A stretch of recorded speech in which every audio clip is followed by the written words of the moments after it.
Hello and welcome to another episode of Tales from a Professional Nerd. My name is Bryan Steele and I will be your nerd today and any other day that you watch one of my silly little shows. Hi everybody.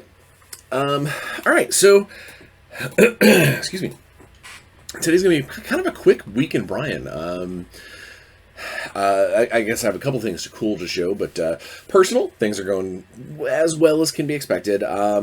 We did get some bad news last week that Natalie's disability hearing. I know I mentioned it a couple times here. We don't know the specifics yet because we just basically got the email, not the actual paper report. But they are requiring us to appeal it again.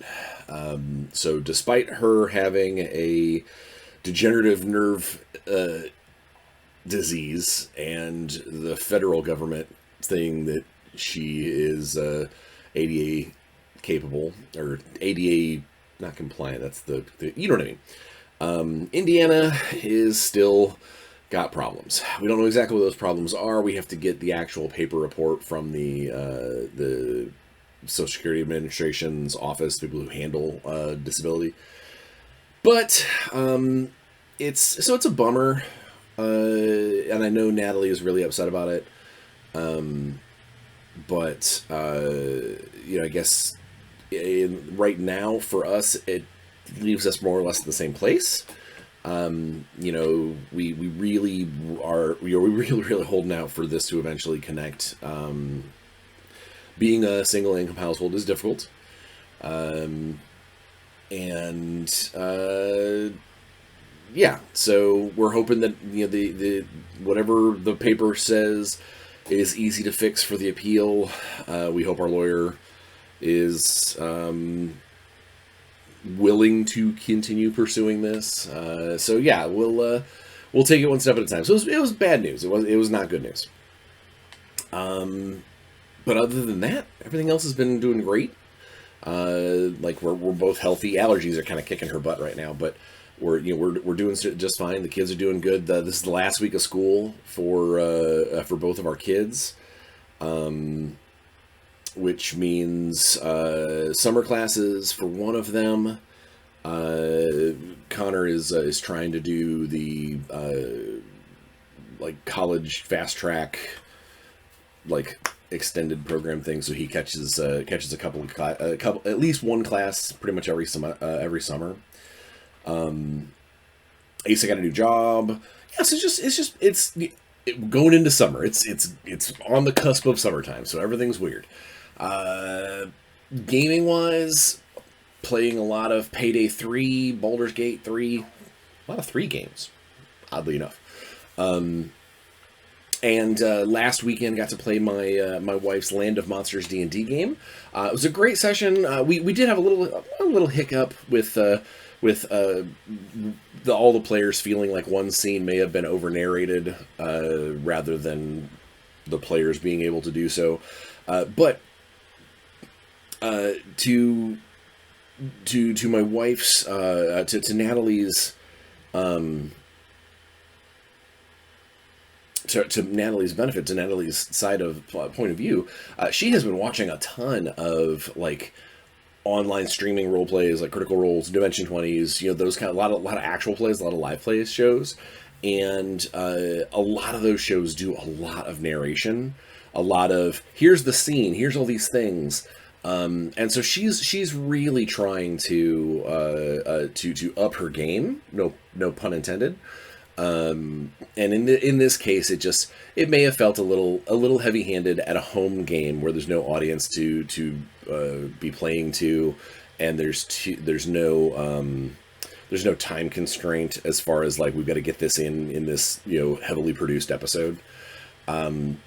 So, I mean, it is what it is. Again, she's only been DMing for a little while, and I'm super proud of her. She's doing a great job, like a crazy good job building this world and playing, making all these characters, and the plot is very cool. So, it is not a complaint so much as it's a growing pain. Everybody has to go through it. Everybody has to deal with hiccups, and this was just a hiccup.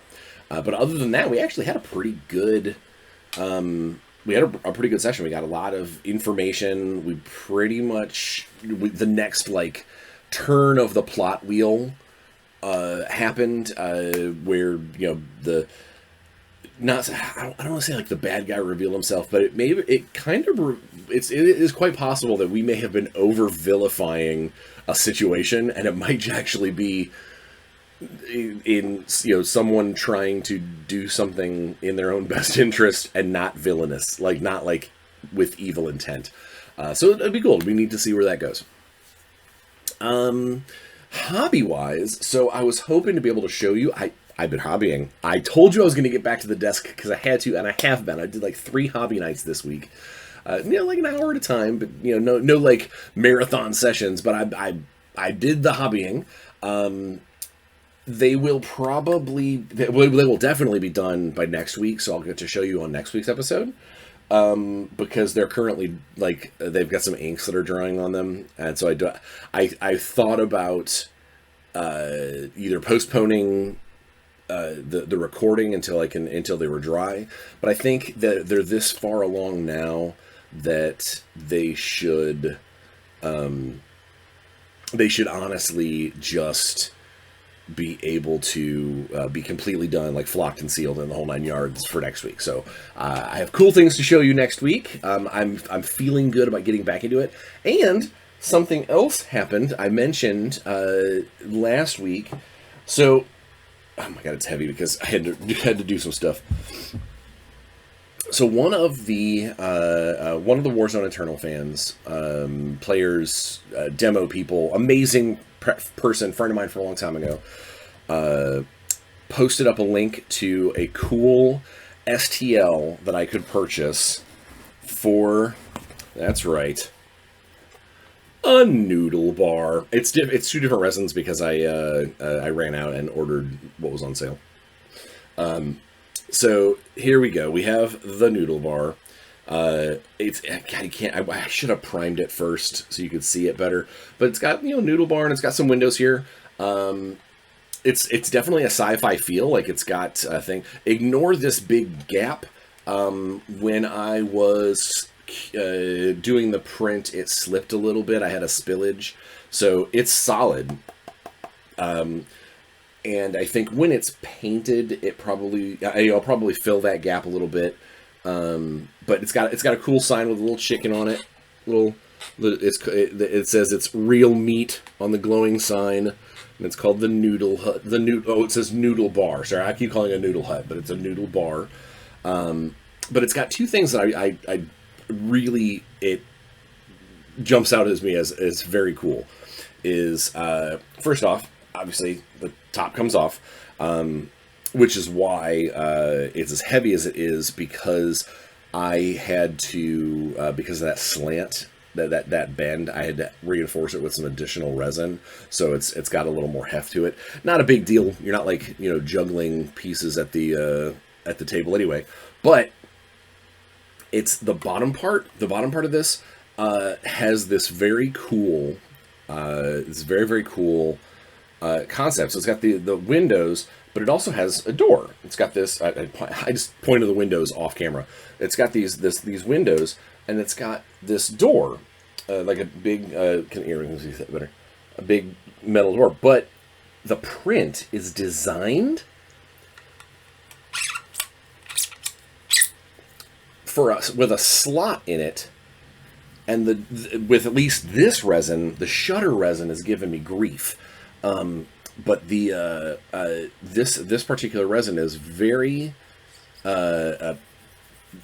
perfectly smooth. I didn't have to do any sanding, and it just has a slot to slide in to close the door, open the door, and the shutter. There's a big a steel emergency shutter that goes right here that has the same thing. And then basically, whether or not you put the shutters in or not, you then match up the little dots to close the roof. But it's very cool. I will eventually get it painted once I figure out the whole shutter situation. But that has been what I've been printing and sanding and resining and fixing and whatever. So between that and the couple of Wave 2 Warzone Eternal figures. Oh, that's right. That's the preview for next week. That I've been painting. I actually been getting some hobby time in, so I'm pretty happy about that. Work stuff. Still waiting to hear back from Catalyst about the new Shadowrun novel. I'm super psyched to get started on it too. Like I'm pumped. I'm jazzed. My dear friend Rem Alternus and the folks over at Six Sides of Gaming are running every Monday night on their YouTube show. On their YouTube channel, they are releasing a Shadowrun live play, and several, actually, all of those characters are actually aimed to be part of my next novel. So I'm really excited. They're inspiring me by watching them play every Monday night, and those runners are also people that I run with when I am playing Hollywood. When I do my Catalyst and Six Sides of Gaming actual plays, but or streaming games, I guess is what you would want to call it, because some of them are just live plays. But so it's I'm really excited. I'm really inspired. I want to be able to start putting words down, but I need to get the full outline basically greenlit by Catalyst before I can get started, because I don't want to put a bunch of words down on the page and then have to go back and change it or scrap it altogether if they don't like the idea. So I need to hear back from them. I had only an extremely tiny little bit of rewrite for the board game that I did the narrative for, that I turned in last week, I think. I had a tiny little bit of rewrite, like it was literally just to add a couple of sentences. It was nothing big. Basically, something changed in the board game from when I got my instructions to when I turned it in that I just needed to make note of. But yeah, so that was cool. I got my requests for the pre-generated characters turned in for a Essence 20 adventure that I am doing over at Renegade. So waiting to hear back to make sure all of those characters are license IP legal for me to be able to use. And then I'll get started on that, because that's got a pretty fast turnaround. It's a small adventure. It's basically like a convention adventure. It's not even like a book or anything like that. It's just something to help out my old friends over at Renegade, and to make me happy to do a little Essence 20 work. I miss that. Warzone, as I mentioned, that I'm painting a couple of Wave 2 not proxies, they're models, a couple of Wave 2 sculpts for playtest purposes. Playtest continues, but most importantly, as far as like major milestones, I got done with my final pass on the short story collection that Kickstarter backers have access to. I'm very happy with how it turned out. I think people are going to really get. I think that it's going to be an interesting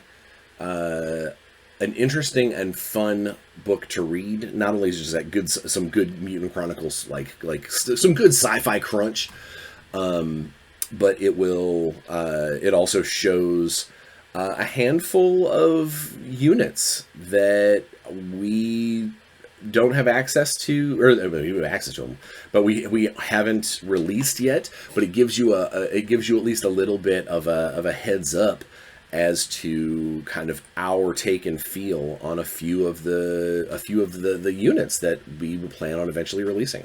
So happy, cool.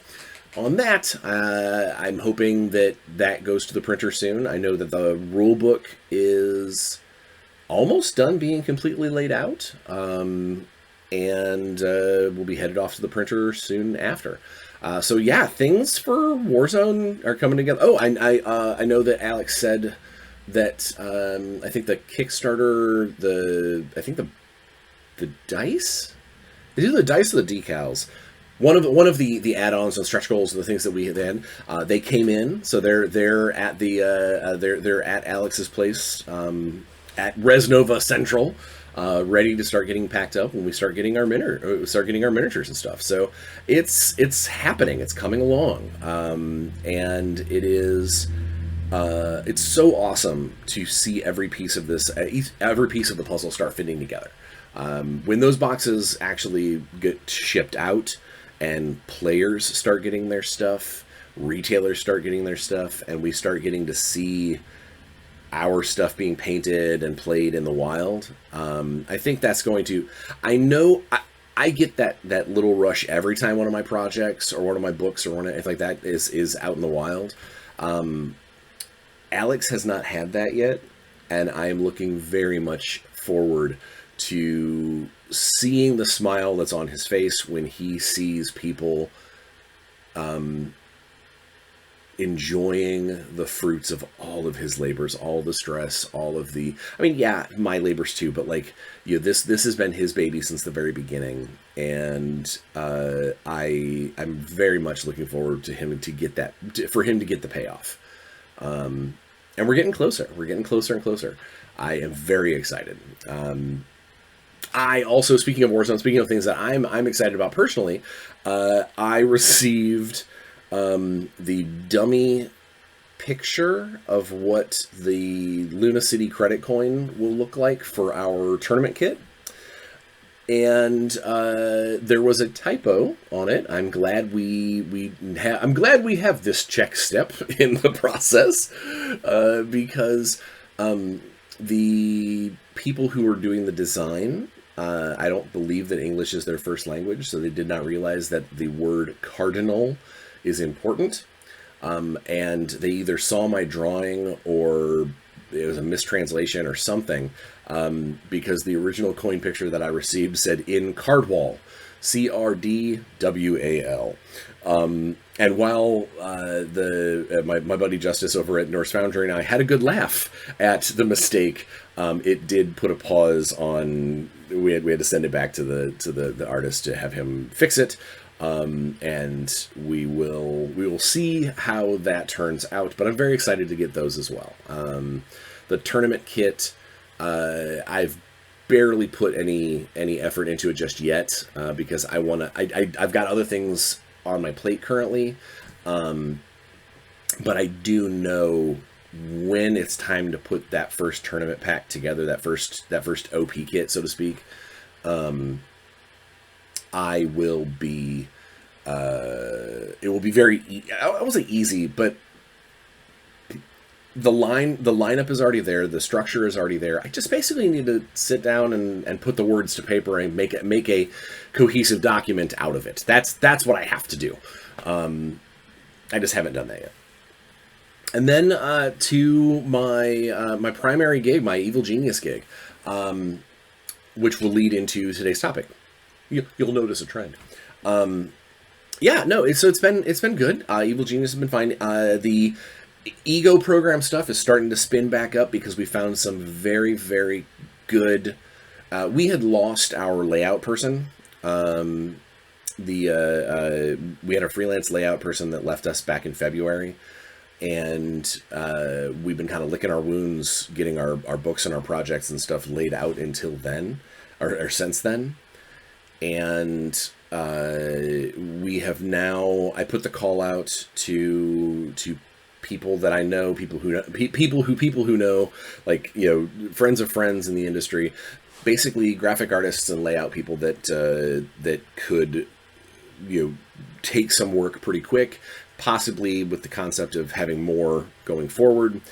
We had a bunch of bites. A few of them didn't work out. A few of them were not what we needed, or either that or just dropped the ball along the way. But we've got a couple of them that really did just a bang-up job, great job, fast, good. Where there was mistakes, they fixed them quickly and without complaint. Just awesome. And it's allowed us to really get caught back up with releasing the organized play adventures that, for the last month or so, actually I think 2 months, we've been kind of all of the ego GMs, our goons, if you will, have all been basically running the same handful of adventures, and because we hadn't these new adventures, the assignments hadn't been out yet, but in the last 2 weeks, we've managed to put out another plot, which is a short form, like little 1 or 2 hour long splat adventure that is repeatable. And then we've also put out assignments. I think 3 is being played currently in the world, and literally as of last night, GMs are starting to get their hands on 4. So it's been a bit of a hiccup, a bit of a struggle, but we're making it. We're making it happen. We're getting caught back up. And the next 4 are well underway. We got some really awesome cartography back in the house. Matt Francella, a cartographer who worked with us a bunch last year, and then left for a little while, and then has now come back and is doing amazing work with us. In fact, I got a piece from him this morning for Ego Assignment 6 that I can't imagine, now that I've got a graphic representation of this location, this in-game location, I don't think I'll be able to see it any other way. So kudos to you, Matt. You're doing a bang-up job. Other work at Evil Genius. Getting into convention season. Origins is right around the corner. I know my boss and Haley are at I think the Licensing Expo and ACD this week. A couple of trade shows. I couldn't go. I had previous plans for ACD. And the Licensing Expo, it's too expensive to send me. I'm not a mover or shaker like that anyway, so it's not important. Not important for me to do that anyway. But Origins is my next show right around the corner. I'm actually at Origins for Warzone, for Res Nova, but I know I'm going to give at least a couple of events or time slots to Evil Genius to help out over at the booth and things like that. Speaking of which, if you are a game master and you are, or not a game master, if you are if you're going to be at Origins and you're looking to play some modern role playing, I know that there are still some tickets available, some slots available for a bunch of our regular EDH. Like non-organized play events, and then there's actually some of the organized play events that still have some slots too. So if you're going to Origins and you want to check it out, you should totally check it out. The legendary stuff. So Kong and Pac-Ram, work is in progress. We are at the stage now where literally everything we do has to go through legendary, and that slows things down quite a bit. Because we can't force them to, we can't look at them and be like, you got 24 hours to get back to me. They have the right to make comments and ask for revisions and green light this and red line that, and so it does cause some havoc with the schedule, but the end product ends up being something that we can consider canon compliant, and the legendary folks are happy to say is part of the collective family. So it is a necessary evil, is to have to go through all the hoops and get things taken care of. But it's working on it. We're working on getting that stuff done. And then my big project, the big fella in the room, Intergalactic Heroes. The beta manuscript is coming along wonderfully, and we have started officially working on some art concepts, some concepting of new arts, which is what today is about. Haha! See what I did there? I bled right in. I wanted to talk about kind of the vibe check, the art concept, art orders, how a piece of art gets made for and this is not a universal thing. This is not a like every company does this the same way. Some companies are run by artists, and they're the ones that do the art for their thing. In the case of Strange Hollow, art was given to us, and then we wrote based on that. That's not always how it goes. For most of the projects that I work on, the way it works is the manuscript gets either worked on or is being worked on to the point where if there are 12 pieces of art that need to be done, and those 12 pieces of art are scattered over X number of things, I can look at the writer and be like, hey, give me 6 objects, scenes, or people, or something, something specific that you would like to see in your manuscript, and then I can write an art order to it. And then some of the other ones, I will write the art order afterwards, once I read the actual manuscript, go through and do the dev pass, and see if there's something that maybe needs to be illustrated, or maybe a particularly cool piece of equipment that should get a splat piece of art, a little spot illo. But just generally speaking, it's once you have enough information to start building the art orders, you start dropping them together. And an art order, obviously, the production manager finds an artist with the right kind of style for the piece. The art director, if your company has one, kind of puts together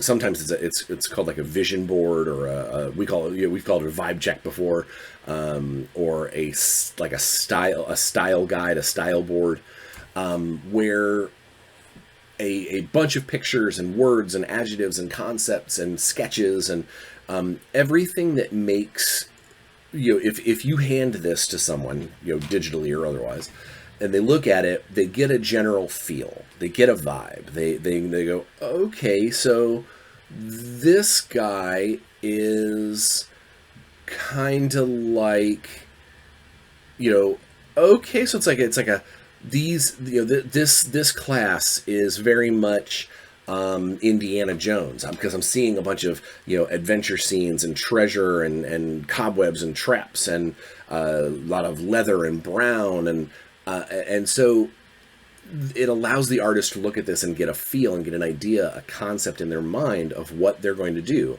And then they take that information, they take that general feel, that overall like kind of art palette, so to speak, and then they apply the actual art order. And the art order contains an art brief. And the art brief, how many times can I say art in 5 seconds? The art brief is a description, hopefully, depending on the piece of art, it could be extremely specific, down to, needs to have white shoes with green laces, needs to have a tattoo over their left eye, and the cigarette that they're smoking needs to be on one of those long, stupid, spindly holders like Hunter S. Thompson. And so it depends on the piece of art. You might also send an art brief that says, I need 2 cars racing on a highway into the sunset. And that's it. I don't care what the cars are. I don't care what the backdrop is. The backdrop needs to be a sunset, and they need to look like they're racing. There you go. So the art briefs are based off of just how specific you need to be. I have written art briefs that are as brief as a big tough guy with 2 submachine guns. That's it. That's all I've said. Or in the case of a piece of equipment, laptop computer, comma, broken. Maybe a parentheses, gunshot. Like that can be all you need, because depending on how detailed the text was about what you're doing the art for, you might just want to let the artist go, let the artist have some free reign. Yesterday I had a conversation with our project manager / art director, and about a project that should maybe need a big panoramic shot. and what would we want in that panoramic shot.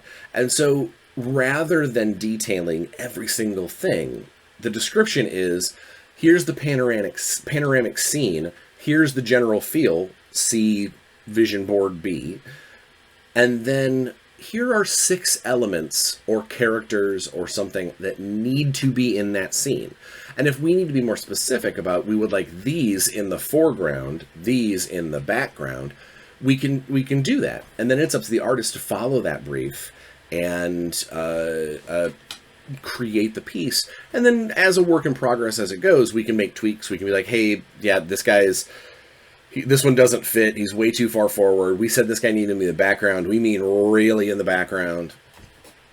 You know, or in the case of like the laptop computer, maybe instead of it being, parentheses gunshot, we didn't add that. So we go, we get the first draft and it looks like it's been like smashed on the ground. We go, oh no, it needs to look like it's shot.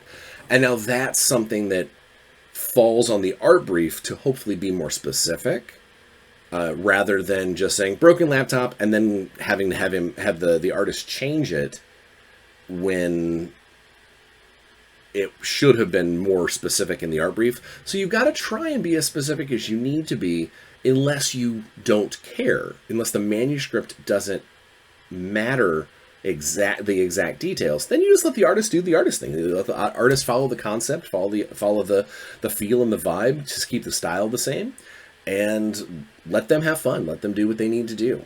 And some of the best pieces of art that I've seen have come out of the artist just getting a few lines of text of this is what I want, and then they run with it. So that's always a fun part of the process. And then you get the revision, or you get the here's the rough sketch, here's the initial, what do you think about this idea? You get that kind of check in with the artist. You look it over, decide whether or not, this is the right direction, this is the wrong direction. Hey, please make sure that this person doesn't do this or has this in your initial piece. The color palette seems a little warm. Can you cool it down some? And by that I mean like the hues and the colors being used. It is a back and forth. Some pieces of art maybe don't ever see more than one revision after the draft, after the first work in progress. Others, depending on whether or not it's the art brief wasn't followed, the vibe is wrong, maybe something has changed, maybe, I was just talking about Legendary, maybe the license holder has made a request or made, in some cases, a demand for a change or an alteration or an omission, or an addition. Maybe the license holder goes, oh, hey, don't forget, these guys always have a red belt. I don't know why that would be, but like whatever the case may be, it's there's always reasons to make those revisions, and then eventually you get to a point where it is as close to completely done as possible, where the artist doesn't need to make any more sweeping changes, and then when everybody is satisfied with that picture, the artist can then finalize it, which basically means clean up any of the smear, even if they need to, clean up any edges, add any extra highlights, basically don't change the picture anymore, just sharpen up what you've got, put that last little bit of polish to make it your final thing, sign it if as an artist you do your initials or signatures or whatever, which we're always down with, obviously, give credit to artists. And then it then goes on to the storage files and the graphic designer and stuff to lay it out, or for use in the layout of the books. So we have been doing that lately for Intergalactic Heroes, and a bunch of really cool stuff is coming out of it. I'm very excited. But the funny thing is, and this is going to kind of peel back the curtain a little bit for a bunch of you, is the first round of some of those pictures, they will never see the light of day because they are so wrong. They're not to vision. They are, it's almost like playing a game of telephone. You give somebody a bunch of details, give the art brief, bunch of details. The art brief goes to the art director. The art director goes to the artist, and somewhere along there, things get not skewed or, I mean, they're wrong based off of the original idea, the original concept, and that's the crux of the matter is, unless the person writing the art brief is actually the one doing the art, there is going to be some translation, some modification, some personal inspiration, a lot of Asians that go through. That's going to be the end product is probably not going to be exactly what you were thinking. It might be exactly what you asked for, but it might not be what you see in your head. And that's okay. Some of my favorite pieces of art that I've received for the various projects that I've worked on in the last 22 years is getting to see the artist's rendition of my idea and getting to see what they think when I described this person or object or place or thing. And if the look has or the feel has always been, if the artist saw it this way, the chances are pretty good that at least one fan or reader out there is going to see it the same way, and probably lots more. Obviously, the illustration is going to view people toward that direction, but rather than huffing and puffing and being like, oh, change it, if the text and the manuscript and the art brief make the artist feel a certain way and create something a certain way, unless it is simply just wrong, like it like demonstrably wrong, maybe flow with it. And a lot of times I have seen that first draft and I go, that's not what I envisioned, but I like it. And I like it enough that let's lean into your vision. Let's lean into what you want this to be, because A, you're the one that's creating this picture, and you are hitting all of the same beats that I asked for. It's just slightly a different idea. And it is it's really cool. It's one of my favorite parts of the process is to start seeing the art pieces come out of what I've asked for, and to see how that comes together. And then, of course, obviously, my favorite part is the paycheck. No, my favorite part is seeing the actual final product in the hands of gamers, of fans, collectors, readers, whatever you want to call them. Because then it's doing what it was doing what I intended it to do, and that's to have other people get enjoyment out of what we're creating. Which is why, visually stimulating art, there have been artists in other role-playing game companies that I look at their art style and go, God, I hate it. I see one of these pictures and I go, bleh. The idea of using Gen AI to make art for role-playing game books and things is, it is pouring vinegar down my spine. Taking the soul out of art it's poison to humanity. I could go on a rant about it, and I'm not going to. I promise myself I'm not going to. So I'll just break off that conversation now. Other than AI is bad, please don't use it. Don't even use it for fun, because you're feeding the machine.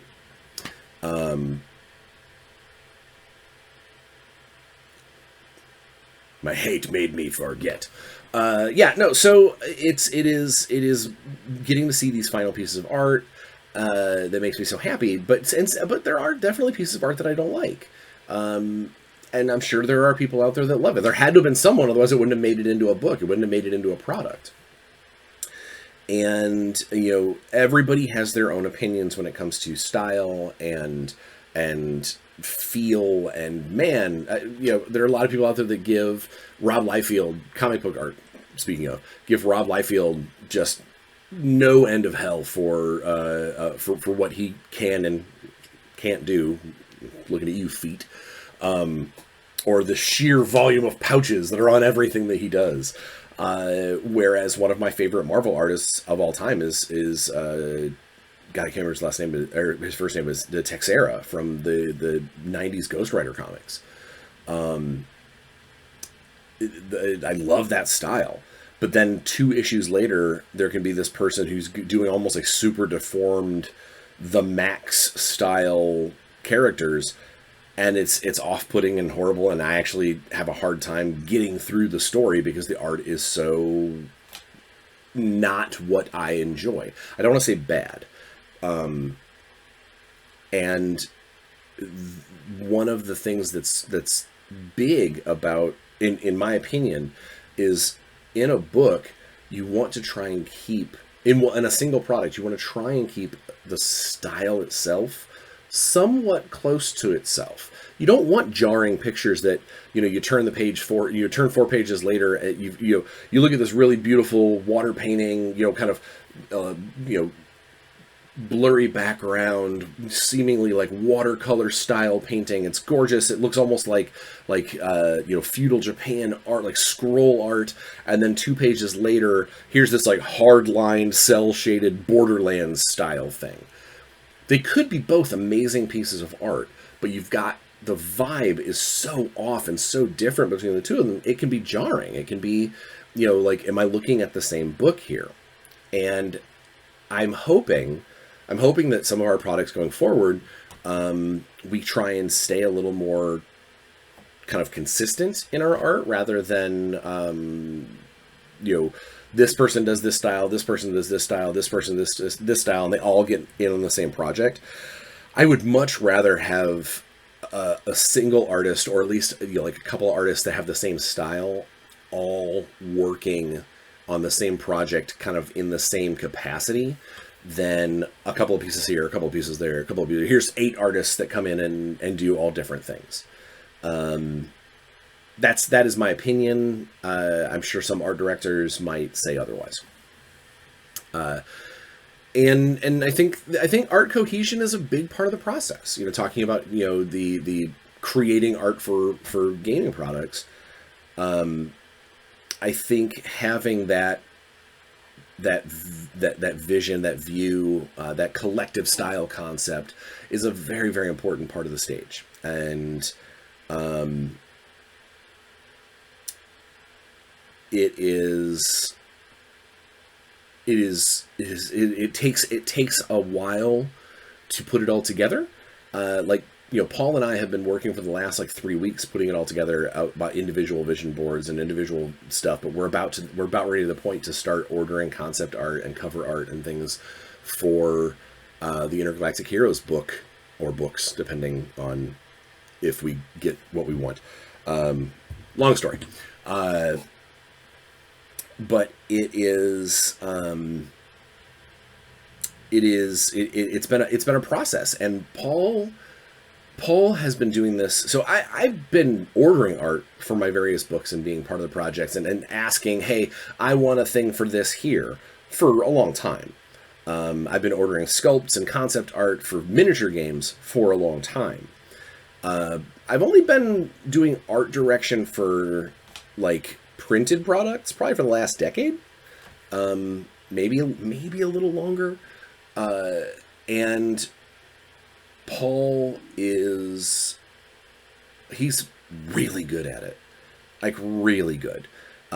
Hearing some of the concepts, we get together in our little meetings, our Zoom rooms and things, and we, in a course of an hour, come up with some of the greatest ideas that neither of us went into that meeting thinking we were going to come out with. And that's part of the beauty of art. It is part of the beauty of the stimulation of creating, or the stimulation of making the foundation that's going to create these art pieces. And I can't wait until some of these art pieces start rolling in and we can start showing them off. But obviously that is much, much further down the road.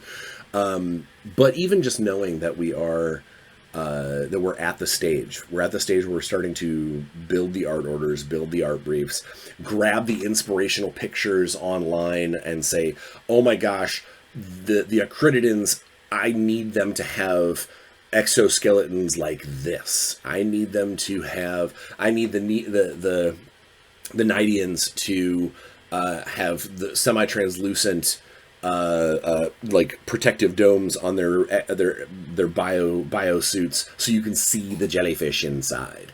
Like that's the kind of stuff that I'm so psyched to see. I know what I want, and if I could just wave my hand, I would do it.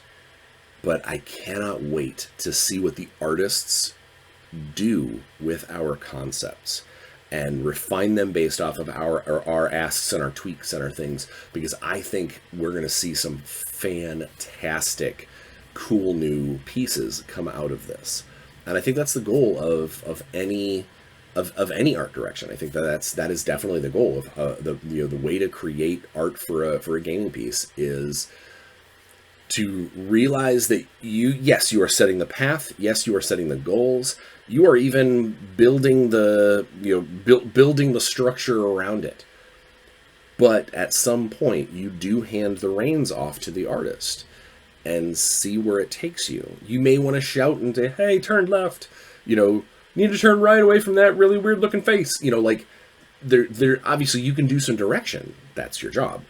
But part of that is also seeing what the artist comes up with and puts that together and makes that final piece. And it's part of it's one of my favorite parts of the job is seeing that final result, even if it's not exactly what you were thinking, but you've been there as long as you've been there as part of the process, as long as you've been directing them along the way, it should still come out to what you need, just maybe not exactly what you asked for. And we'll see. So that's my take on art direction and today's episode. So I hope that it was entertaining. I hope you get a little bit of a view inside the mind of how I approach, how myself and how many of the people I've worked with in the past approach creating art for gaming products.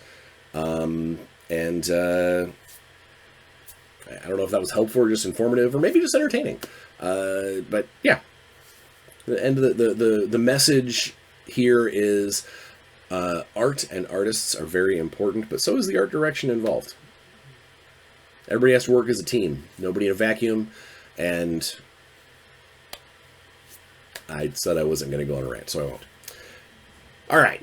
So without further ado, we're gonna go ahead and send you off with a please be safe. Wash your hands, get your shots, wear a mask if you have to. Don't be a jerk to people. Try and just leave every room a little happier than when you got there. And try and stay positive and focus on the good things rather than bringing other people down. I think that's probably.